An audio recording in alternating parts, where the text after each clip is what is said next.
দেশে অস্থিরতা তৈরি করলে কাউকে ছাড় দেওয়া হবে না বলে হুঁশিয়ারি দিয়েছেন আইন উপদেষ্টা আসিফ নজরুল। আর অভিযানে যাদের কাছ থেকে অবৈধ অস্ত্র পাওয়া যাচ্ছে তাদের আইনের আওতায় আনার কথা জানিয়েছেন স্বরাষ্ট্র উপদেষ্টা জাহাঙ্গীর আলম চৌধুরী।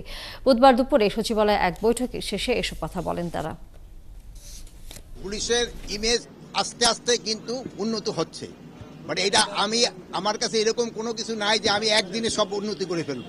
প্রকৃত শ্রমিকরা এই ধরনের কোনো বিশৃঙ্খলা তৈরি করছে না, কারণ ওইটাই যে যেখানে তার জীবিকা সেখানে সে নষ্ট করবে না।